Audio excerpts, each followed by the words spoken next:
The following program is produced by the AM First Radio Network and distributed by Global American Broadcasting, the GAB Radio Network. Thank you for tuning in to this edition of Justice Watch with Attorney Zulu Ali. I am Attorney Zulu Ali with the Justice Watch crew, Rosa Nunez, Michael Bilal Clark, Dr. Kil Bashir, and Andrea Rodeman. This week, like every week, we'll be discussing critical legal and social justice issues that are impacting our communities. This week, we'll be discussing mass shootings, gun control, and we'll also talk a little bit more on the issue of bias in the criminal justice system. And joining us today in our discussion is a very special guest, Ralph Rocha. Ralph received a Bachelor of Arts in Criminal Justice from Cal State San Bernardino, a Master of Science in Physical Education at Azusa Pacific University, and a law degree at Taft Law School. Along with his academic accomplishments, Mr. Rocha holds a wealth of experience in the investigative field as a licensed private defense attorney and criminal investigator. He has held positions in the state of California with the Contractors Licensing Board, statewide investigative fraud team, the California State Military Reserve, and most recently, the Orange County Public Defender's Office. Mr. Rocha has exhibited a continuous passion for criminal justice throughout his workings career and currently integrates his extensive expertise in criminal and defense investigation as a criminal law, as well as criminal law, into his collegiate level criminal justice courses at Azusa Pacific University. All in all, as an adjunct professor, Ralph Rocha is committed to bringing practical, real-world learning to the classroom by enhancing a dynamic classroom environment. Thank you very much for joining us today, Ralph. Appreciate you being here. And let's talk first about the mass shootings, because obviously mass shootings has been, a very difficult issue for us over the last, I think last week, what did we have? We had 7 in a week. Is that what it was? I think it was. Yeah, so it was so many. And one of the things that I kind of want to start, discussing is that, over the last 20 or 25 years, the mass shootings have, significantly increased, right? And so, there's all kinds of different, I guess we could say scuttlebutt or discussion as to why these mass shootings have occurred. Some would say that it's because of the internet. Some would say because it's guns. Some would even say that it's because of the video games and the violence that's done as far as video games are concerned. And some just say it's just outright, increase in hate and anger, right? So I kind of wanted to get your perspective on why you think that there's been this significant increase in mass shootings. Yeah, it's an interesting question, and I think that you can attribute it to a lot of things, like you just said. The fact that there's been a pandemic for the last year, over a year, and people have been bottled up in their homes. People are becoming increasingly frustrated. But even before this, there were mass shootings, and we had spurts of mass shootings in this country. So I really don't think you can attribute it to the pandemic, honestly. Honestly, it's been going on for a lot of years. You could go back to Columbine and think about Columbine, Colorado, and that was probably over 20 years ago now, maybe going on 30. And you can't. What's really interesting about it is even if you break it down demographically, I don't think you can really. Maybe you can, maybe you can't hone in on any specific demographic. There's always the problem of evil in human nature. And sometimes people will attribute it to that. That man is inherently evil, and that there's going to be a segment of society out there that's going to want to shoot people and kill people and cause violence against people. It's funny because, I've heard people joke like Black people like to rob, Hispanics like to be gangsters and kill each other, whites like to molest kids. I mean, and maybe that's going to be taken wrongly, But that's the joke, and that's the perception in society. That's a stereotype, you know. So, what are mass shooters? Who are they, and what demographic do they fit into? You know, and I've seen mass shooters of all types. Most recently, it has been a lot of white males. Right. I will admit that. You know, when you look at the statistics, statistically speaking, we see a high, increasingly high number of white males committing mass shootings in more conservative areas. You know, Always have. I haven't seen a lot of mass shootings in Compton or South Central lately, or the inner cities. It seems like more of the mass shootings are occurring, and like I said, this demographic where you're seeing a lot of Caucasians, and it's more conservative. And you know, when people from LA think about mass shootings in Colorado, we think of Colorado as the Rocky Mountains, and we think of it as a lot of people that like to hunt and deers and people who live in log cabins. I'm from the inner city. You know, I'm from LA. I'm from Los Angeles. So it's interesting. It's kind of a weird thing, and it makes you wonder what's going on with that demographic of people. Right. You know, and what's causing people to want to act out in fits of rage like this. You know. Well, I mean, I think, and kind of get opinions about this. I look at it on a couple of reasons. I mean, I do think that there has actually been some things that probably has triggered this increase over the last 20 or 25 years. And I know statistically they say that approximately 70% of mass shooters are white males, right? I think, first of all, there's a couple of things.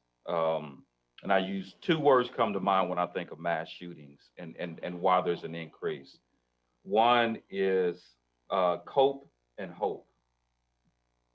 I think that we're starting to live in a society where we're talking about coping. You know, we don't really have, I think the internet has contributed significantly to our inability to really cope with stress as it may relate to just dealing with each other and just dealing with society.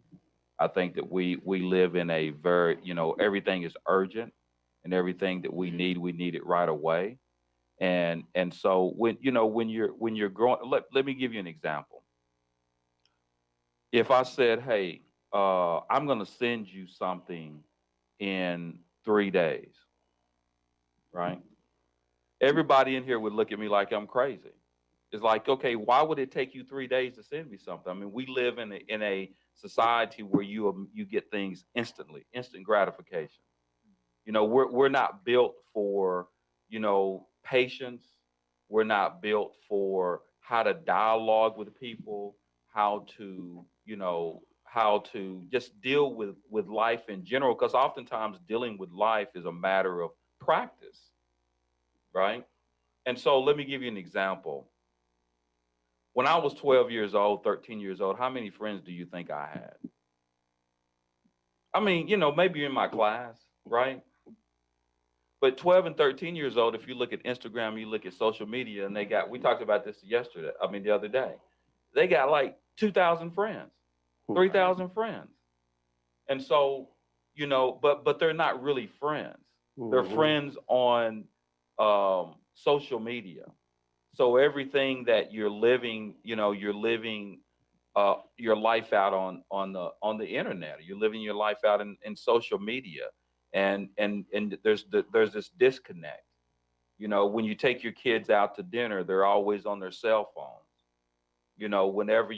So you don't have their undivided attention. And we talked about that too. We don't have the undivided attention of our kids anymore because there's always somebody in their ear. When I came home, nobody else was in my ear as a kid. I didn't have cell phones. I didn't have, social media that basically consumed my life. And so now I think that has an impact on, the social media does, the issue of coping. And also now I think that we'd have no hope in our society. I mean, I think that, people have gotten to a point because now we looked at, there's a different take on police brutality than I think that it was before. The take on police brutality, I think when I was a younger man, was that basically things are going to get better. You know, we're really working on it, and things are going to get better. But nowadays, people are very hopeless. People are really thinking that we've gotten to a point right now where we have no, you know, we don't have a lot of confidence in our own society and confidence in our own government. And so it's not, we're very hopeless. I'll be honest with you, I have a lot less hope than I did 20 years ago. Mm-hmm. You know what I mean? You see where I'm going with that? Mm-hmm. And now you're living with in a society where if you don't have hope, people get stressed out. It's anger. These people are angry to a point where they're going to go out and they're going to just start killing people. And we're just living in a society where people can't really cope with their stress, right? And people are just have no hope of things getting better. And when you can't cope with things and you have no hope, then you're going to do that, right? I mean, that's my opinion. I mean, you know what I'm saying? What type of individual would just lose their mind and just go out and just start doing these mass shootings, right? And why is it so much more now than it was, you know, in the past? And I think it does have a lot to do with those things. Yeah, it's interesting.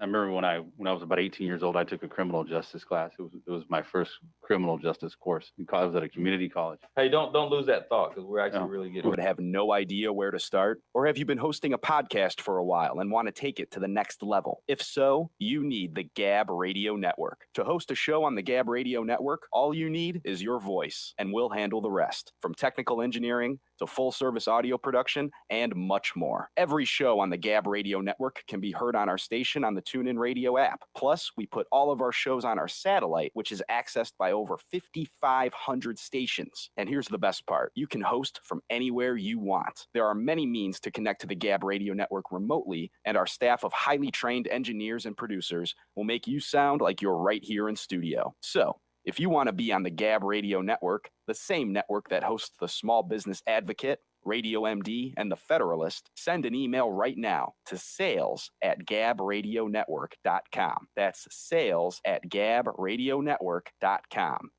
Nubian Pictures presents a CCM Films production documentary entitled Purpose and Freedom. Keep your hand on the plow. This emotional and strong documentary tells the story of African-American lawyer Zulu Ali seeking justice and his purpose as a lawyer while crossing paths with Araceli, an undocumented immigrant from Mexico who is seeking her freedom. Together, they help discover their purpose and freedom in each other. Watch this incredible film today from iTunes Movies, YouTube Movies, Amazon Prime, and Google Play Movies. Learn about the cast and crew, links to purchase, and more at purposeandfreedommovie.com. Purpose and Freedom. Keep your hand on the plow. Available now. Rated G. I did not feel safe. That's why I decided to come to California, because I didn't feel safe in Mexico. It's kind of like the system, and if you go outside the system, then it becomes a struggle.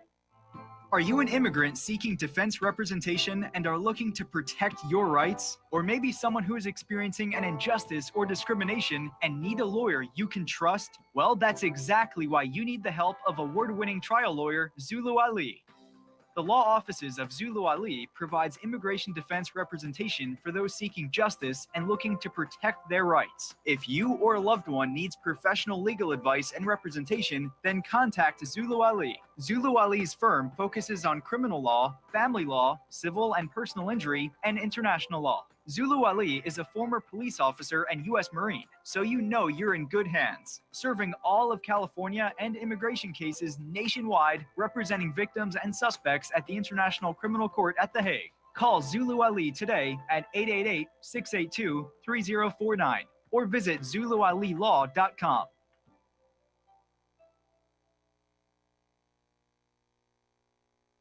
From my perspective. Thank you for welcome back to Justice Watch with attorney Zulu Ali and the Justice Watch crew. We're continuing with our discussion on mass shootings, gun violence, and bias in the criminal justice system. And I think before we, and again, I want to thank our very special guest, Ralph Rocha, for joining us today and giving us his insight and expertise on the subject. So I appreciate that.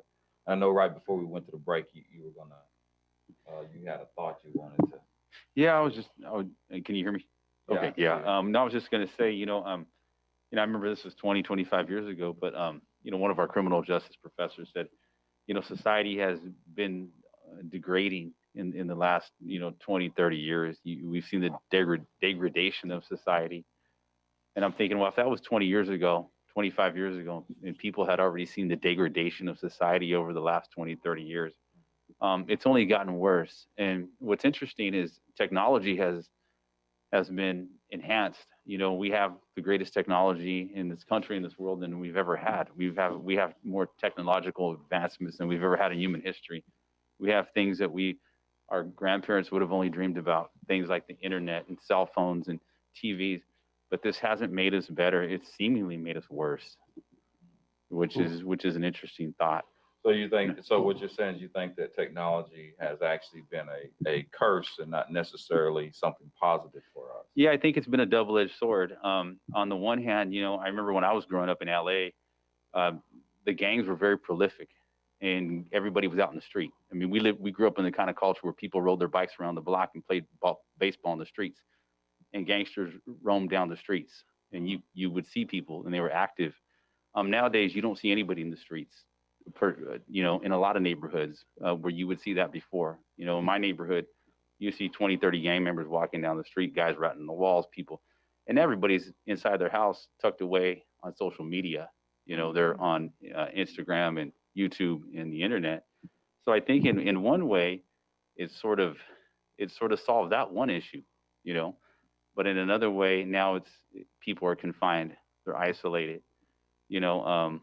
You hear about all these suicides happening with these kids inside their houses, and they're feeling, like you said, use the word hopeless.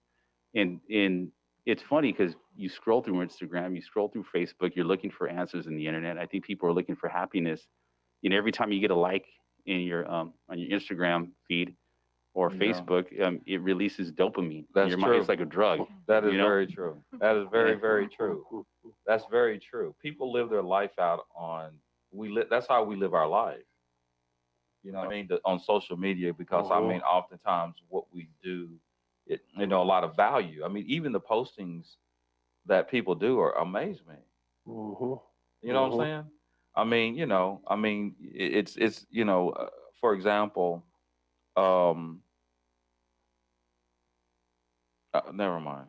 I'm not gonna say it, but I mean, it does. Somehow people like to show. They like to be. The internet is a way for you to be a celebrity, and you want the likes. You want people to see what you're doing, and it is addictive to people. It is absolutely addictive to people. When you blow your horn, people blow their horn. They get a new car, they put it on Facebook. They get a new house, they put it on Facebook. They get an award, they put it on Facebook. Everything that they do, they put it on Facebook, and you're living your life through this, in this forum. And you're right. I mean, I do believe that a lot of people, become addicted to it and may, commit suicide as a result of it. But I want to go back to the mass shooting issue, Brother Ali, and I think we're overlooking something. I study human behavior, and mass shootings have become socially acceptable, like they weren't back in 70s, 80s, et cetera. And when you look at mass shootings, they have predominantly been a white male phenomenon. And the importance in that is when you look at mass shootings and tearing them apart is a very cowardly way to assess your degree of greatness. Take those same individuals and put them in an environment where they know the individuals in that environment are going to be packing. You will not see the same dynamic play out in terms of them shooting up a school, a venue, or whatever. So because of the social acceptance, and I would have to add to this, the lack of true consequence to a mass shooter. Look at most mass shooters. They get fame in the process. They probably get prison time. Very few of them will get terminated in terms of their life being taken away. A very easy way to get that fame. And if there's some degree of imbalance in the process, that fame is exactly what they're looking for. So we cannot overlook true human behavior and acceptance in this process. Yeah, I mean, it's definitely an issue of human behavior. And I think that's why, as humans, that's what I talked about, hope and hope. I mean, your ability to deal with, you know, coping skills. I mean, we you know, the whole idea of your ability to cope with things that now you would not, you know, before we, you know, we always had the people going postal. You know what I mean? And you know, that was a huge thing. You know, people are going to come back because he's going to go postal because he lost his job and he's hopeless, and he comes back and he's going to do whatever. But I just think that I do believe that we're, as a society, you know, our ability to teach our kids and teach people, like in your generation, Rosa, the millennials.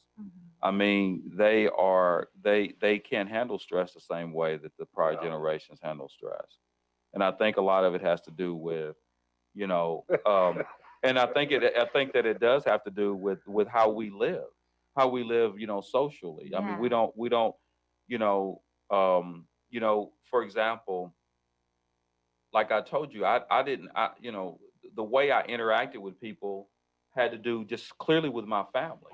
Have you know, getting home once, like I said, I didn't know anything about dealing with the outside world once I got to the home and sat there and had dinner with the family. And I totally agree that I feel like human interaction has evolved with the implementation of social media overall. However, I feel like putting the blame on mass shootings in a way as being the effect of social media or being the effect of this change in human interaction really takes away from the fact that it is more than a mental health issue, because a lot of the times victims are more likely, 3 times more likely to be victims, and more than a social media issue is rather a systematic issue. We are the only country in the world that is struggling with mass shootings. Right. Social media is global. And that's interesting. I'm gonna just say this real quick. Look at South Korea and Japan. They have just as much technology. They have just as much social media, but you do not see that same type of, you know, interaction and gunplay in their societies as you do with us. But I think that goes back to hope. You know what I mean? I think that basically we live in a very, that's where you're going with suicidal. You know what I mean? We live in such, you know, and again, I mean, there's 2 different things. There's one, I mean, obviously you have the issues with, you know, human beings just are stressed and depressed in our society today. There's a lot of depression. And I see that people are depressed because, you know, more than ever, right? And I would agree with that. However, I feel like I'm not sure if we, as in the wealthiest country, are more depressed than people in third world countries or developing countries, and why we would attribute mass shootings to the loss of hope. I think we are. I think that money cannot. I think that just goes to show you that basically, because some of the most suicidal people are the people are some of the wealthiest people. I mean, for example, wealth does not have any impact on. In fact, wealth actually adds to your stress in many cases.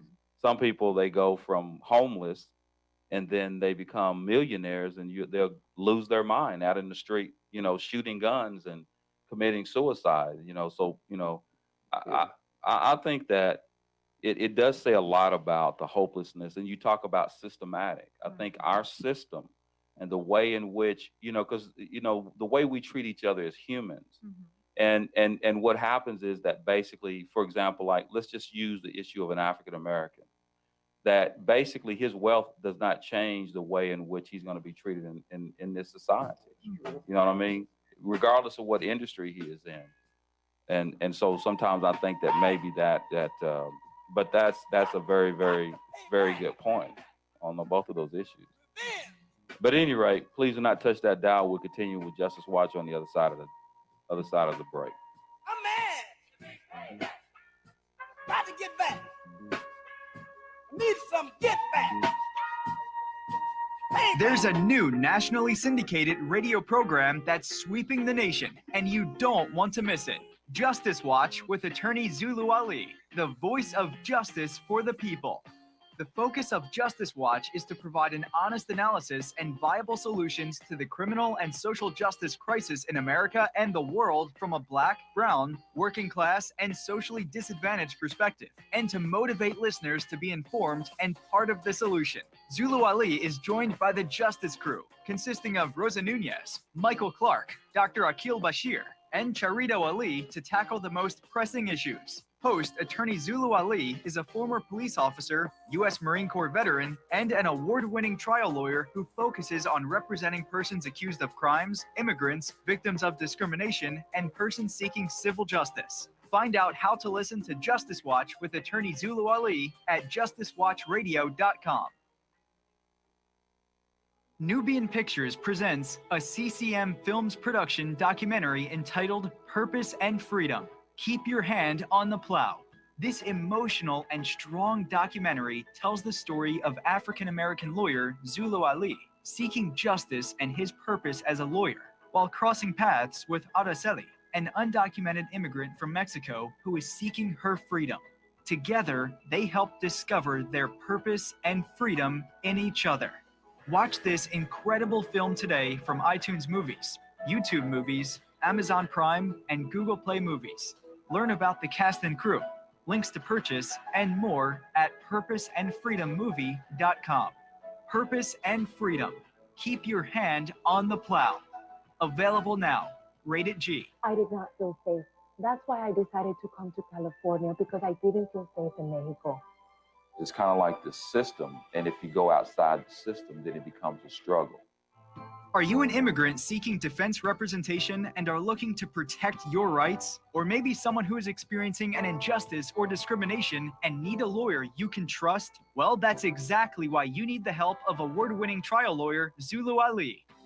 The law offices of Zulu Ali provides immigration defense representation for those seeking justice and looking to protect their rights. If you or a loved one needs professional legal advice and representation, then contact Zulu Ali. Zulu Ali's firm focuses on criminal law, family law, civil and personal injury, and international law. Zulu Ali is a former police officer and U.S. Marine, so you know you're in good hands, serving all of California and immigration cases nationwide, representing victims and suspects at the International Criminal Court at The Hague. Call Zulu Ali today at 888-682-3049 or visit ZuluAliLaw.com.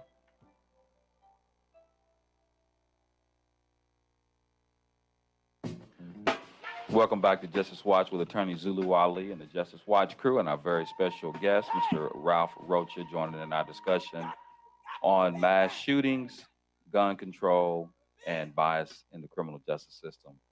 So I like that dialogue you and Mr. Rocha had. So give me that again, Rosa. I guess because what I was, you remember I told you it was cope and hope. I'm going to get you fired up again. Okay. It's cope and hope. There's hope in this millennial. And it's the millennials. 'Cause I know I made the millennials mine. So I think it could be the social media and how that impacts. I mean, are we just where do we go with that? Does that have an impact on it or? I think my issue is not merely with does it have an impact or not. My issue is with the fact that mass shootings and how are they framed. A lot of the times they're framed from the point of view of it's an issue that stems from social media and all of that. And a lot of the other times it's framed as is an issue that deals with mental health, even though, like I said, perpetrators are more likely to be victims 3 times. And so to me, that's the issue, because it takes away from the fact that guns in this country have been here from the inception of the United States, right? Mass shootings have happened from the beginning of this country. I mean, you talk about foreign direct investment and what we do throughout the world and globally. But it hasn't become such an issue until now, I feel, and it's merely because definitely social media has given a platform for people to kind of advertise mass shootings and whatnot. And to me, what really bugs me in a way is that it takes away from really coming to an agreement on what needs to be done to move forward, because it leaves it at a partisan issue. It leaves it out. Yes, we're going to discuss mass shootings, but we're going to discuss just how that stems from social media instead of focusing on, hey, what are the solutions that we need to bring to the table? Because this is more than a social media issue, more than a mental health issue. This is an American issue because we are the only country in the world that has these issues. When you talk about social media as well, the proportion of people that are committing these mass shootings are males from ages 18 to 49. We're also talking about boomers, you know, people who did not perhaps grow up with social media being their only social interaction. Right. So that's where I'm going with that. I'm not sure if I made myself clear. Yeah, I think so. Yes. Yeah, and I think that in terms of framing the issue, I think that might have been misunderstood because I don't think anybody was framing the issue in regards to social media. I don't think anybody was saying that mass shootings is a social media issue. You know, I think we jumped a little bit kind of all over the place. You know, we talked about not making it a partisan issue, not attributing it to social media, not attributing it to mental health, but then what are we attributing it to? Because when we do when you look at a problem, you got to go to a root, right? And everybody wants to try to figure out what the root is. Is the root the problem of evil or mental health or this or that, or, you know, and so what is the root of it? You know, like you just said, you made a good point. You said that a lot of baby boomers are engaging in these mass shootings, and these people didn't necessarily grow up using social media. So I don't think social media is the issue. I think it may contribute to the issue. I think there's a lot of contributing factors, you know. Me as a religious person, and I'll just bring religion into it, and nobody ever wants to bring religion into it because religion is hot and it's controversial. And what do they say? Don't ever talk about religion or politics, right? Because everybody will start. Unless you're on Justice Watch. Unless you're on Justice Watch. Well, but I really think we have to, because we're spiritual beings. That's the way I see it. And kill me and don't ever invite me back for saying this. But I think at the root of us, there's a spirit. I believe we're triune beings. I believe that there's a body, a soul, and a spirit. And I think that a lot of us are just spiritually down. And we try to go beyond ourselves, and we're kind of operating at an exterior level. We're trying to find solutions all over the place rather than finding solutions in ourselves, in and of ourselves, and in the spiritual realm, and getting ourselves right with Allah or God, you know, and really coming to this realization that, hey, this is all temporal. We're all going to die one day, all of us, you know, and everything that you see around is fading away. You know, I think Dr. Brashear talked about, you know, material things and possessions and things like that.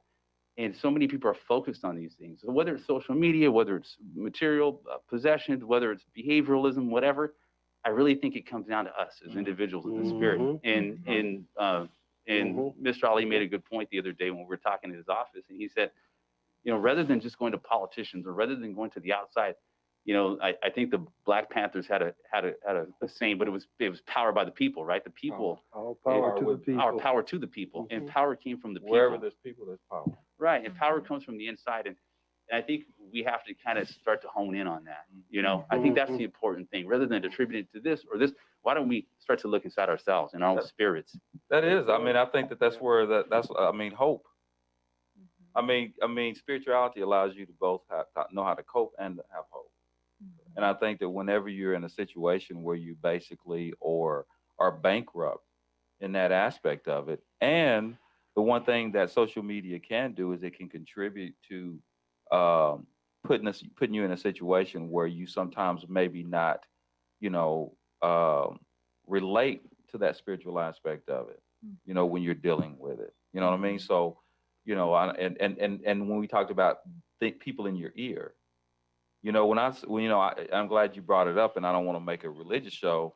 When we were around that table, you know what I mean? That's that wholesomeness of family, the wholesomeness of spirituality, of those things are the things that you need. And when you talk about, you know, the spiritual feeding that you need through family, through spirituality. But now, you know, because of social media, because of other influences, I think that maybe, you know, somebody else is in the kid's ear. You know what I mean? You don't have their undivided attention. And that's really important, you know, when you think about, you know, these little knuckleheads. I mean, these little knuckleheads, when you got these little knuckleheads that got these people inside of their ear and, you know, being influenced by other, I mean, there's everything there, right? I mean, there's no we don't even talk about that. When we talk about mass shootings, what we're talking about here, I mean, do we really even talk about the whole idea of, where we're going and how we're, relating to each other as people? And even during during the Trump administration, when they had that situation going on, I mean, when we needed healing and we needed someone who comes as a moral leader, then he's talking about there's good people on both sides and just that's not what we needed to hear. You know what I mean? We needed some sort of, the reason why people don't get along with each other. I mean, I don't care how religious that you say you are. I mean, if you are a person of spirituality, you're going to have that certain love for your fellow man, and it's easier to heal things when you come from that perspective. You can't do anything with hate. And when look at the last 4 years, that's all we had was hate. We heard hate from our leader, the leader of the country. So if you got a leader of the country that's spewing hate, then why would you expect that that's how people respond to stuff. They thought they were cool with hate and we were cool with hate. But those are the things that we don't talk about now. And I'm glad that you brought that up, actually. I think that's very important. Yeah, Definitely. you make a good point. And there's bad religious people. There's on all sides. There's people who have committed atrocities in the name of religion. Yes. And I don't think Yes. religion is the answer. So don't misquote I me. didn't use the word religion. Yeah. And you didn't use the word religion either. No. You said spirituality. Amen. Amen. And that's a big difference. Yeah. And that's the truth, right? Because love transcends everything, and I think that I know Jesus spoke of it. I know Muhammad spoke of it, but love is the thing that transcends everything. And I think when we think of, and we don't talk about it enough, because when we think about love, we think about a sloppy emotion, like, oh, I love this person. And it's more like infatuation. But when you love someone, you're willing to have patience. You're willing to be kind. You're willing to put other people first. You're willing to serve people. You're willing to wash their feet. That's what love is. And I think that we lack love in our society. I really do. And we can contribute. We can, like I said, we can attribute all this evil to so many different things. I mean, it sounds like a simplistic argument, especially for a person who has a doctorate degree and a master's degree. I'm not getting into sociological arguments. I'm basically saying we lack love. Yeah, I mean that's definitely it. I mean, and a lot of times when you have, these individuals that are, and there's victims that you talked about the issue of victim, but then I think that what you were saying is I think that framing it that way makes the perpetrator a victim. Yeah. Is that what you're saying? Victims are 3 times more likely to not be a perpetrator, but a victim of a mass shooting. So they're not more likely to be a perpetrator. Also, you're saying So that people. Yeah. Yeah. So, in other words, you're saying that sometimes the way that we frame it, we sometimes do it in a way in which tries to make excuses for the perpetrator. Yes, it's a mental health issue, and we don't talk about the fact that it's a gun issue per se, or that per se it's the policies, or Can you say that word again? per se No, before that. gun issue. Yeah. Yeah. Is it a gun issue? Now we're gonna talk about the gun. Now everybody's gonna get fired up. Huh? Is it guns? I mean, now that we got the automatic weapons, and I mean, I know we're getting ready, pushing up against the break, but we do have to get that issue. Is it the gun? Is it? I mean, maybe if we take automatic weapons off the street, is it the gun? No, it's not the gun. Talk to me, Rosa. Now I'm not gonna get mad at you. Just I tell me. posed the question. No, that's not fair. You gotta bring it too. Now, come on. Is it the gun? I mean, Yeah. Go ahead. I'm cool with it. as a millennial myself, I think that has a bit to do with It has it. a bearing. It has Yes. a bearing. It has a bit to do with it. Okay. We're gonna talk about that. Yeah, we are. Nationally syndicated radio program that's sweeping the nation, and you don't want to miss it. Justice Watch with attorney Zulu Ali, the voice of justice for the people.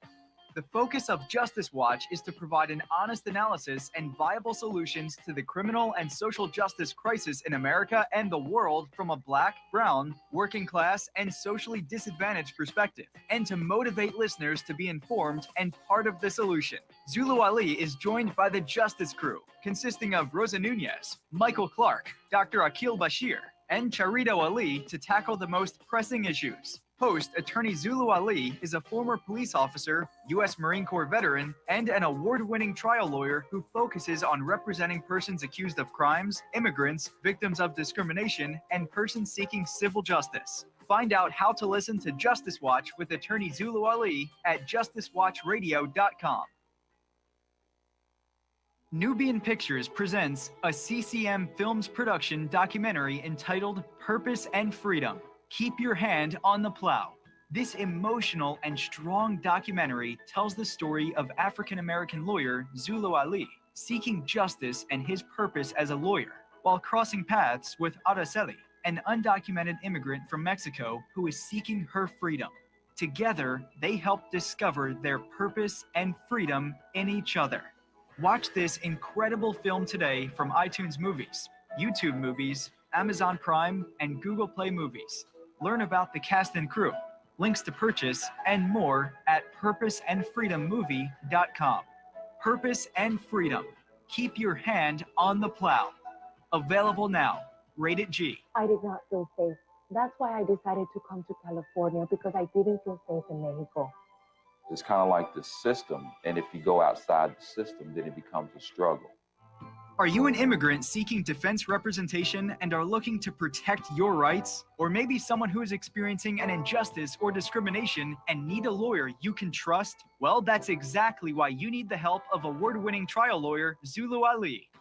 The law offices of Zulu Ali provides immigration defense representation for those seeking justice and looking to protect their rights. If you or a loved one needs professional legal advice and representation, then contact Zulu Ali. Zulu Ali's firm focuses on criminal law, family law, civil and personal injury, and international law. Zulu Ali is a former police officer and U.S. Marine, so you know you're in good hands, serving all of California and immigration cases nationwide, representing victims and suspects at the International Criminal Court at The Hague. Call Zulu Ali today at 888-682-3049 or visit ZuluAliLaw.com.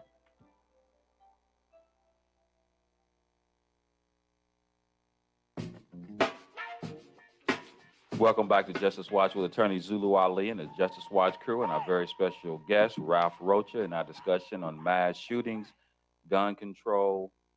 And we probably should have talked about gun control first, because I know this is going to get the most instead of the end, because this is where we're going to get the fire. And everybody's scared. Don't be scared. Talk to me. Talk to me. I want to hear about, about the guns. I mean, we're going to let your guests, out of respect, open up, and then we'll Oh, chat my right goodness. here. Everybody's gonna fire on me first. No pun intended. So I think that growing up, I was a gang member when I was a kid. I grew up in LA, and I was involved in gangs. My father was a gang member. My mother was a gang member. My mother had me when she was 16 years old. My father was in jail for committing armed robbery with a gun when I was born. So I wasn't always a college professor or an investigator. I grew up in a disadvantaged background. Like I said, I came from a gang family, born to two teenage gang members, and I saw a lot of violence as a kid. And my father had guns, and we had guns, and a lot of times they weren't used for the right reason. A lot of times they were used for protection, and sometimes they were used for committing offenses. I don't think it's necessarily about guns per se. Just being around guns my whole life and being around violent people my whole life. When we talk about gun control, I think we need to switch the issue. And I don't think I've ever heard anybody say this, but it just occurred to me. It's more about people control than gun control. And I think if we can change the hearts and minds of people, you can put anything into a person's hand, and they're not going to commit acts of violence. But that's the million-dollar question, is how do we change the culture? How do we change the cultural norms? How do we change people's thinking in society?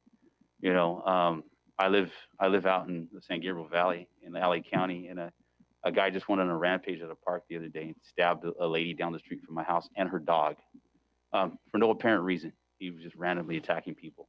He didn't have a gun; he had a knife, but he probably would have done it with anything, a fork, a rock. So I guess that's the question: is how do we solve this issue? And I hear the counter argument is, well, if we allow these guns out there, we're making these instruments of murder and homicide and death more easily accessible. I think that's kind of a bunk argument. Like I said, because we already have a lot of controls. in place. We have a lot of gun laws. California has some of the most stringent gun laws in the country. People are still out there committing crimes. All the gangsters I knew growing up, they weren't affected. They were unaffected by gun laws. You get guns off the black market, you get guns off the street. Right. People break into people's houses and steal guns. Yeah. So I think it's more about the human condition than it is about the instrument. Right. I agree with Yeah, you. I think Ralph's right on point. Look, I come from the culture also. Been around killers all my life. Been around shooters, still am. Been around so many organizations with propelled the use of guns, etc. And to the point, these individuals who are out here killing, whether there's a gun involved or a gun is not involved, they are still going to carry out the act. Now, I will give it to the other side. Guns are an instrument of mass destruction. They make the killing a lot easier, and the body count is much higher. And I know that's why they're used. If I have to use a stick or a knife as opposed to a gun, and I have made the determination that I want to take some people out, obviously I'm going to go to the gun. So at the end of the day, yes, gun reduction is going to assist in the problem, but we got to be crystal clear that gun reduction is not going to solve the problem. And so many of these gun advocates, if the answer to them is just taking away all the guns, do you think the violence is going to stop? Long before we had guns in this society, we were a very violent society, killing each other, and we're still going to do that. So just removing the guns is not going to solve the problem. It will assist, but it's not going to solve the problem. You got a last word on that one? I agree. I mean, removing guns is not going to solve the problem, and overall, putting in more stringent rules and policies that allow a person to hold the gun or not will not change it.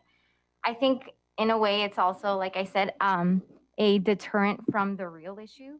That is that why a person in itself feels so much pressure to come out and shoot another individual in this country. And I think in part it deals with the fact that in the system, race plays a role in access to housing, medical care, employment opportunities, income levels, and all of that. And those are the symptoms that need to be addressed in order to be able to really counter this whole disease that is mass shootings. Yeah. I think that, and that's right. I mean, I think that sometimes, what we need to do, and I think that at least I believe that there's a consensus, and I mean, I know there's different discussions, but I think the consensus is that, how we get there, I don't really know, to be honest with you, but it does, there is a serious issue with the type of policy that we have within our country and the way that we relate to each other, and it comes from our leadership. And I think that when you have a leadership, even when we talk about our current leadership and we talk about legislation and always trying to do legislation, and we think that legislation is not going to change behavior, which you talked about. We've seen what legislation has done in this state when it comes to trying to legislate, the way that we deal with each other as human beings. Mm-hmm. But I think that I think the focus does have to be within our own communities. And Agreed. and I think that there has to be some way of building some sort of alliance among all of the organizations in our community, and not just because I think that what we've always focused on is one organization and their way, and having their way to be the way to solving the problem. But I think that what we have to get to is we have to put these organizations. We should have a collective alliance of organizations. Mm-hmm. Your organization, my organization, and your organization. Although we have different ideas, everybody's not going to be a Pan-Africanist. Everybody is not going to be down with the Black Panther Party. Everybody's not going to be down with the Sunni Muslims. Everybody's not going to be down with the Nation of Islam. Everybody's not going to be down with Christianity. Everybody's not going to be down with socialism, Marxism, and all that. But I think that if we can develop 4 or 5 really important objectives that we all agree with and come under that umbrella, and regardless of where your paradigm, being able to sit at the 5 families at the table. Mm-hmm. The gangsters, those 5 families didn't get along with each other, Mm-hmm. but there was a council so that everybody could, have certain principles and certain rules. Mm-hmm. And I think that if we come to that and begin to start coming under that umbrella and stop saying the Greek organizations, which they did with the Pale Hellenic Council. I mean, we just have to find a way that we can put ourselves under umbrella and kind of come to certain, principles that we're all going to follow and call it some sort of collective alliance.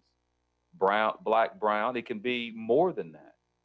But as long as your organization is willing to abide and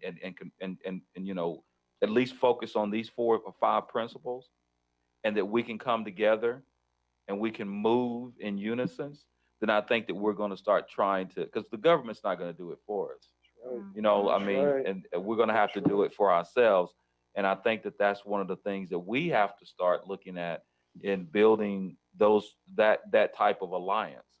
Totally agree. I totally agree. Right. I mean, because otherwise, it's not one group is not going to have the solution. But if we're going to get a solution, then I think that we need to start working together as a society, or we're just going to perish as a society, and we're going to just keep seeing more of the same. Absolutely. We're almost finished. You got 30 seconds. I love what you just said. It's like a consortium of groups, organizations in society. Like you said the other day, I don't think we can go to politicians. They're not going to solve our problems. We're going to solve our problems. Where there's people, there's power. All right, definitely. Well said. Wow. I appreciate you joining us, our special guest Ralph Roach, and I appreciate our listening audience. Thank you for tuning in. We'll see you next week, same time, same place, same channel. And until that time.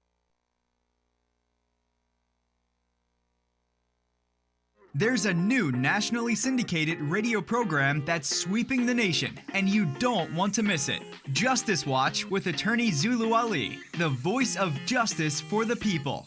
The focus of Justice Watch is to provide an honest analysis and viable solutions to the criminal and social justice crisis in America and the world from a black, brown, working class, and socially disadvantaged perspective, and to motivate listeners to be informed and part of the solution. Zulu Ali is joined by the Justice Crew, consisting of Rosa Nunez, Michael Clark, Dr. Akil Bashir, and Charito Ali to tackle the most pressing issues. Host attorney Zulu Ali is a former police officer, U.S. Marine Corps veteran, and an award-winning trial lawyer who focuses on representing persons accused of crimes, immigrants, victims of discrimination, and persons seeking civil justice. Find out how to listen to Justice Watch with attorney Zulu Ali at justicewatchradio.com.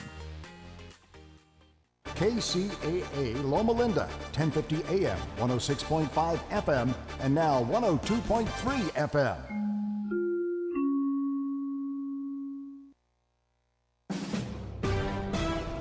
NBC News Radio, I'm Chris Coraggio. The first international shipment of baby formula